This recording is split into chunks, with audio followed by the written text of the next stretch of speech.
Olá e bem-vindos! Eu sou a Dulce Neves e este é o programa Na Estante, um programa de entrevista conduzido por mim, sempre com um convidado muitíssimo especial. Convido você a escolher um lugar confortável, pegar uma xícara de café, uma xícara de chá e mergulhar comigo nessa jornada incrível do bate-papo de hoje. Está pronto? Nós vamos começar. Vem com a gente!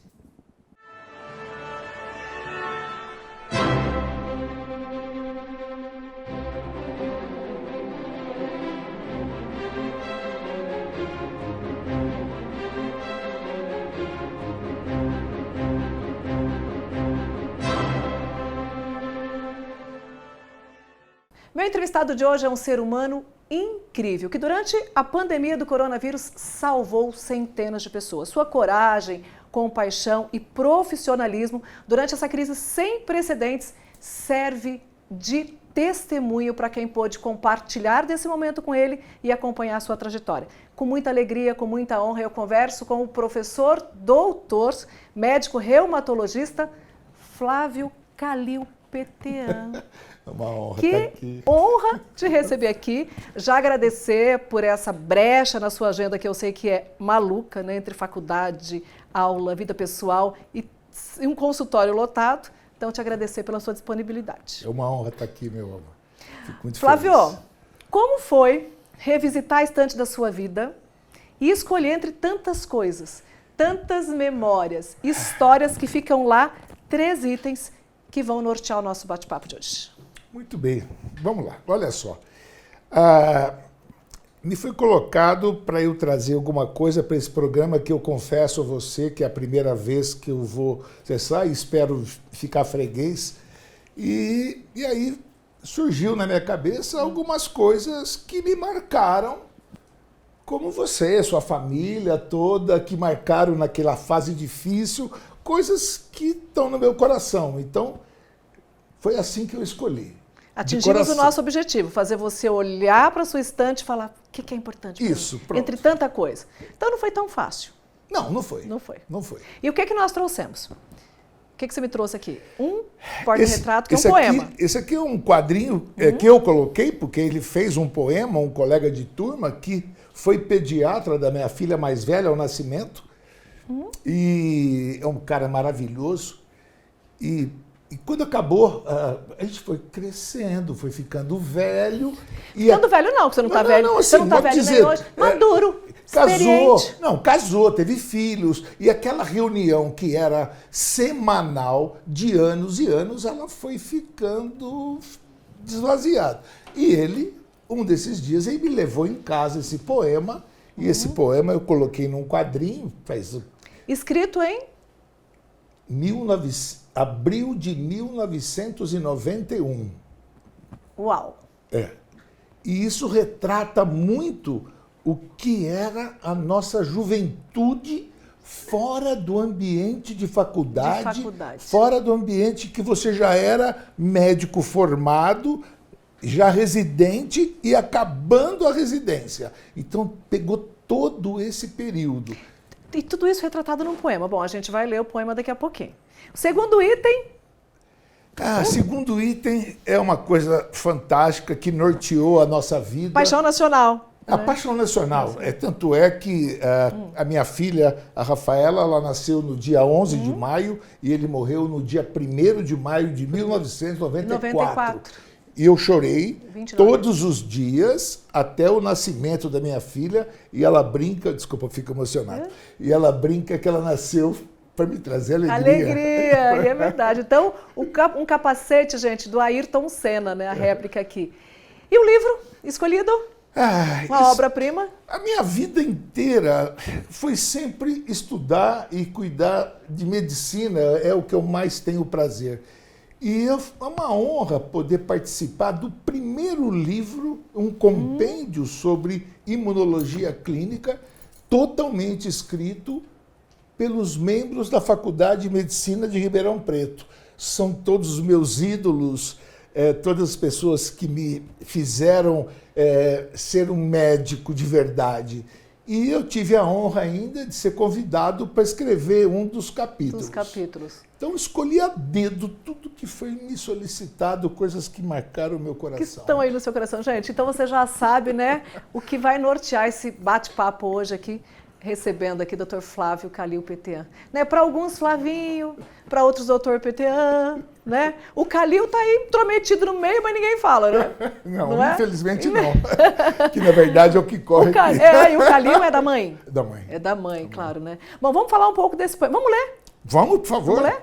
Você lê ou leio? Não. Lê você? Se eu não chorar, tá ótimo. Mas se chorar, a gente chora junto. Vamos lá. Outros nomes e outras histórias você tem, mas é assim que instintivamente a chamamos. É assim que vivemos parte de sua história. Te homenageamos como qualquer outro ser vivo.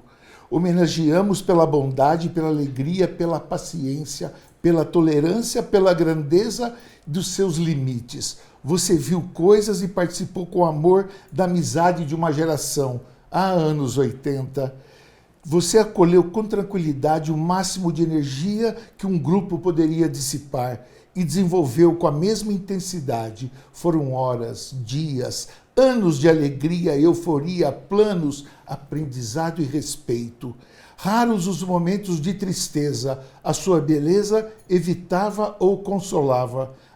Chácara do Petean, você é uma das nossas. E hoje você continua a mesma. Seu clima é o mesmo, mais serena, compreensiva, aberta a todos. Oferece a mesma liberdade de sempre. Parece dizer, passeie por mim, conheça-me melhor. Eu tenho sua parte, eu tenho energia sua. E agora, anos depois, você demonstra cada vez mais sua sabedoria. Calada e observadora, permite complacente a nostalgia de ex-estudantes envelhecidos tentando imortalizar suas próprias juventudes. Chácara do Petean, muito obrigado, em nome de todos. Olha só! Olha só! E você escolheu, né, ali na sua estante, o meu gênero literário preferido, que são os poemas, né, que é a poesia. Porque é capaz de fazer isso, né? Transmitir essa emoção intensa numa única frase, num único verso. E como foi para você revisitar esse poema? Depois de... É um poema de 32, né? 32 anos, 32 anos. Fez agora, você semana passada. Você revisita esse poema com frequência? Você tem revisitar? Tem. Porque ele está atual, né? É a sua vida. Olha, eu confesso para você que desde a pandemia eu não havia revisitado, mas várias vezes eu fiz isso. Tanto é que ele estava guardado num lugar bem protegido. Bem protegido. Cuidado. Na verdade, a gente criou uma família entre nós alunos de medicina, entre nós médicos, tanto que desses que ele está citando, não é a turma inteira, infelizmente, muitos são professores na faculdade. Muitos são professores. Todos tinham o mesmo objetivo, que era estudar, cuidar do outro, mas nunca esquecemos da diversão também. Até porque, né, sem diversão não tem graça, né? Doutor Petean, como que esse poema, quer dizer, a gente percebe a profundidade de cada verso, né, a atualidade, parece que ele foi escrito hoje, né? Sim. Porque as memórias, elas são memórias muito ativas, muito orgânicas, vivas. Como ele se relaciona com a medicina? Assim, pelo fato de todos que estavam lá serem médicos, e todos serem médicos de alto nível, pessoas que são por paixão competentes, pela medicina, pessoas, né, que têm honestidade, que têm vontade de ajudar o próximo. Eu acho que esse clima de amizade, você viu que os raros momentos de tristeza, um deles, a morte do outro item, a perda de uma Copa do Mundo, esses foram os momentos de tristeza. Não houve briga entre nós. Então, eu acho que a gente cultivar a amizade, cultivar o carinho para com o outro, a gente manter essa união como irmão. Tanto é que quase todos, um é padrinho do outro. Estão todos... Até hoje. Casaram entre si ali ou não? Sim. Todos e até hoje temos grupo. De WhatsApp, de encontros. Sim, até hoje. Inclusive teve uma semana passada que eu não pude ir por outros motivos que não vem ao caso. E a diversão ainda continua garantida? Parece crianças. Não cresceram nada. Fazemos a mesma bagunça até hoje. Que delícia, gente. Olha só, esse bate-papo gostoso, você está vendo? Bate-papo pessoal. A gente descobrindo aqui aspectos bem interessantes da vida desse super médico, super ser humano, Flávio Kalil PTan. A gente volta já, continue conectado com a gente, porque a gente está no ar.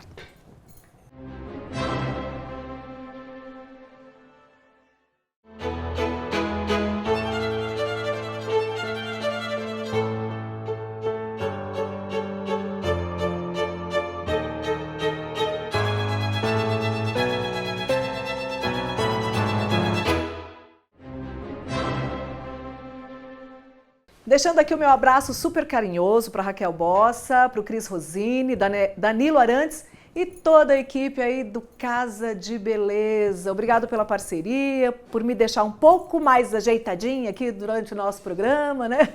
Cabelo, maquiagem, um pouco mais ajeitadinho. Então, um beijo grande aí para vocês. Voltando aqui ao nosso bate-papo com o Dr. Flávio Kalil PTan. Segundo item da sua estante, da sua lista de memórias, capacete do Ayrton Senna. Bom, Ayrton Senna, né, gente? Paixão nacional, até internacional. Conhecido, ficou famoso pela habilidade excepcional ao volante, pela disciplina, pelo carisma. Era um líder inspirador. No que ele te inspirou, ou ainda te inspira, a ser um médico com as mesmas características do Ayrton? Inclusive, só para citar, ele nasceu no mesmo ano que eu, tá? Temos a mesma idade, eu e ele. Bom, mas vamos lá. Não. Vai muito além do que apenas da questão das vitórias, da alegria que ele nos proporcionava. Verdade. O Ayrton, quando ele era criança, ele vem de uma família rica e uma vez disputando o kart, ele rodou porque estava chovendo. Então, todo dia, quando o motorista ia buscá-lo na escola e estava chovendo, ao invés de levá-lo para casa, ele levava para a pista, para andar na chuva, até não errar mais. Primeiro. Segundo, não interessa se ele estava na ponta, ele queria sempre fazer o seu melhor. Terceiro, ele tinha um amor muito grande por aquelas cores que estão ali, coisa que pouca gente tem hoje. Então, quando você, Dulce, transporta isso para a sua vida, e esse é o simbolismo pelo qual eu trouxe, não pelo corredor Ayrton Senna, mas pelo símbolo, pelo significado da sua luta a vida inteira, mesmo tendo condições para tentar ser o melhor. Eu sempre digo para os meus alunos, para os meus filhos, há uma diferença muito grande entre ser o melhor e tentar ser o melhor. Então, ele chegou a ser o melhor. Até porque ele tentou muitas vezes, né? Para você ser o melhor, você passa por toda a tentativa. É um processo, né? Pronto. É um processo. Então, isso hoje, Dulce, é uma coisa muito importante, porque ele passa essa mensagem que nós temos que ter garra pela vida, pelo amor ao próximo, porque o amor dele ao próximo, a alegria que ele tinha de ser brasileiro. Então eu estou transportando isso para a minha área. Então isso me influenciou na vontade de sempre fazer o meu melhor, sempre tentar a perfeição, tendo a cabeça no lugar, sabendo que isso não existe, eu não vou conseguir, mas ninguém me impede de tentar. De tentar. E hoje a gente vê os mais Vai além da determinação e do foco, né? Envolve um sentimento muito mais profundo de compaixão e de amor pelo outro, né? Claro. Empatia, né? A gente tem que ter amor ao próximo, tem que fazer tudo em prol do próximo. Eu tento fazer isso hoje com os meus meninos, com os meus alunos, com os meus residentes, para tentar passar aquela união da primeira parte, para que eles saibam que a gente pode fazer tudo. Pode ser amigo, pode se divertir e, ao mesmo tempo, ser um profissional honesto, competente e preocupado com o próximo. Ainda mais o médico, né? quando a gente é o paciente, e nós, né, somos os pacientes, se a gente não tiver um atendimento, uma relação humanizada, tudo parece que fica mais difícil no processo, né? Essa relação humanizada, né, o humano estar presente, para a gente é fundamental no Esse processo. é meu maior trabalho hoje, Dulce. Mais do que ensinar a medicina... É humanizar a medicina. Exatamente. Você entendeu tudo. E olha, eu quero aproveitar, gente, publicamente, né, porque a gente está aqui conectado, para fazer o meu agradecimento pessoal, porque eu nunca consegui fazer, faço, né, toda vez que eu encontro o Dr. Flávio, eu estou sempre agradecendo, sou muito grata, porque como eu disse na abertura desse programa, né, durante a pandemia do coronavírus, este homem salvou centenas de vidas e salvou centenas de vidas. Então, inclusive dentro da minha casa, né, salvou meu marido, que teve uma fase crítica, né? Nós pegamos a variante Brava, aquela da Amazonas, lá, aquela que matou assim milhares de pessoas. E gratidão, tá? Cuidou do meu marido, cuidou de mim, salvou nossas vidas, meus filhos, né? Dos 5, os 2 pegaram. E olha, eu não vou dizer centenas, mas dezenas com certeza foi. Você lembra que uma vez você falou assim pra mim? Pode colocar. Você lembra que uma vez você falou assim pra mim, você está virando minha assistente, porque eu já sabia até o que tinha que pedir de exame. De tantos amigos que realmente ficaram doentes, eu ligava, até com vergonha, falava, o senhor me desculpa, doutor, mas o meu...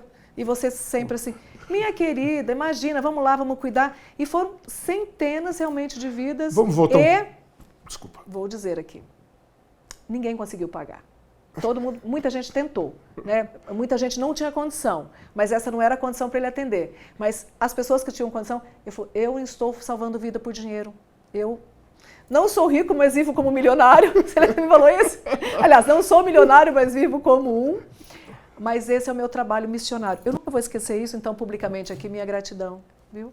Olha só, gente, é muito engraçado, porque eu nunca soube quem é Dulce Neves, né? Nunca soube quem é Abranches, nunca soube quem é nenhum deles, nunca tive contato.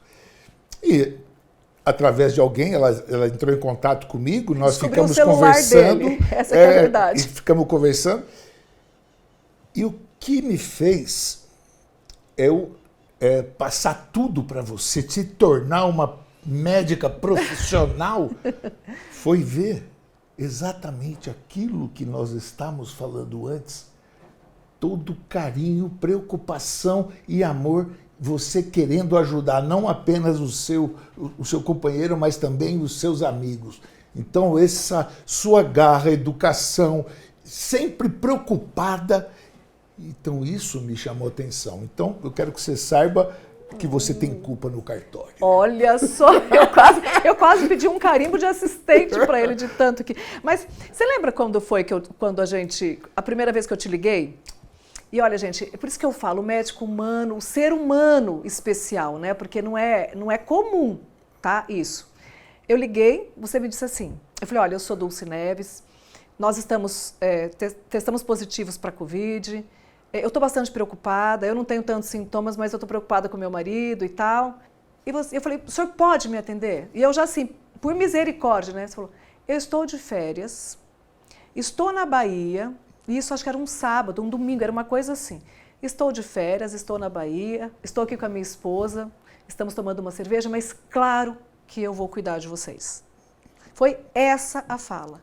Claro que eu vou cuidar de vocês. E aí começou o processo do relatório. Quantos anos você tem? Quanto você pesa? Me conta do seu marido. Por telefone, né? Mas eu chegando em Ribeirão, eu continuo a cuidar de vocês. E foi uma longa, né? Porque a coisa complicou um pouquinho ali, mas enfim, deu tudo certo, né? Graças a Deus. Então, assim, a nossa gratidão sempre.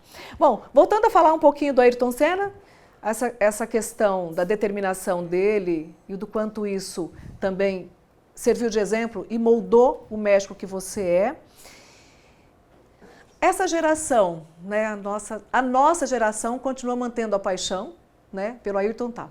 Mas a gente percebe, e eu quero que você me corrija ou confirme isso, a gente percebe que o Ayrton permanece vivo, né? A lição dele, a história dele, ela não acabou, né, quase 30 anos depois, né, esse ano, 29 anos, né, da morte dele. 29 anos, não, fez 29 anos da morte dele. Agora, anteontem. Mas o meu filho de 16 anos sabe quem foi o Ayrton Senna, fala do Ayrton Senna. Quer dizer, o Ayrton Senna é esta figura que fica para sempre pelo que ele deixou, a marca que ele deixou foi muito profunda? Eu acho que tudo que você colocou é verdadeiro e a intenção de trazê-lo aqui hoje foi mostrar que aquilo que você faz de bom, você vai replicar, vai multiplicar e você vai fazer que outras pessoas façam a mesma coisa. Então a ideia dele é mostrar com a vida, a luta de uma pessoa que não precisava financeiramente, dinheiro, né? Mas pelo amor, pela garra, pela vontade, ele nunca desistiu e mesmo não estando mais fisicamente entre nós, ele continua muito entre nós, nos inspirando para que a gente nunca desista. Sempre lute para conseguir vencer. E não é vencer economicamente, amorosamente, amigavelmente, tudo que você pode pensar em termos de vencer. Igual você está fazendo um programa, é uma coisa que você deve ter lutado, porque não caiu do céu. Sim, então, você também gosta dele. Adoro, amo. Determinação e foco, o maior exemplo que ele pode ter deixado para a gente, né? E a gente segue conversando aqui com o Dr. Flávio Kalil, PTAN. Continue conectado com a gente. Dr. Flávio Kalil, PTAN, que delícia de bate-papo, né? Tenho certeza que você de casa está gostando também. A gente não tem muito tempo, mas a gente ficaria aqui conversando a tarde inteira, né? Bom, nosso terceiro item, livro escolhido, é um livro de medicina prática, né? Um livro adotado aí na prática. É um livro de consulta. Isso. Dos estudantes e também dos profissionais. Olha Fala só. um pouco pra gente dessa obra, que aliás, né? Maravilhosa. Na verdade, a história, ainda inclusive tem quem é o editor-chefe, se você vê, é o professor Júlio Voltarelli, que foi a pessoa que introduziu o transplante de medula óssea, ele que teve a ideia do transplante em diabético, em vários... Ou seja, uma sumidade, né? Nossa, uma mundial. mundial. Uma pessoa que teve uma luz, então ele que é o editor desse livro. Na verdade, aí há algumas coisas interessantes, porque quando você vai, por exemplo, para o Johns Hopkins, lá tem o departamento de imunologia clínica. A reumatologia, a imunodeficiência e a alergia. É o mesmo departamento com equipes diferentes. Aqui em Ribeirão, seguimos a mesma coisa, com a mesma equipe. Então eu fazia tudo isso que nós estamos comentando aqui no livro. Então esse livro foi antes deles aposentarem, porque quando eles se aposentaram, nós separamos, como é nos Estados Unidos, né?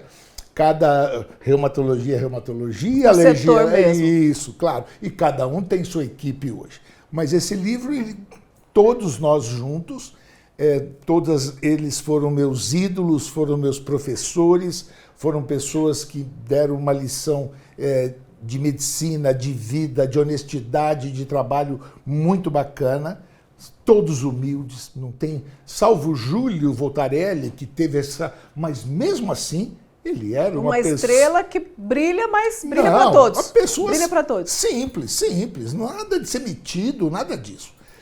Então, e aí eles me convidaram para que eu escrevesse um capítulo. Então, a minha honra... que nós vamos mostrar, está em que página? 870... Vamos lá. Desculpa, aqui. Aí ele já vai até... Que maravilha.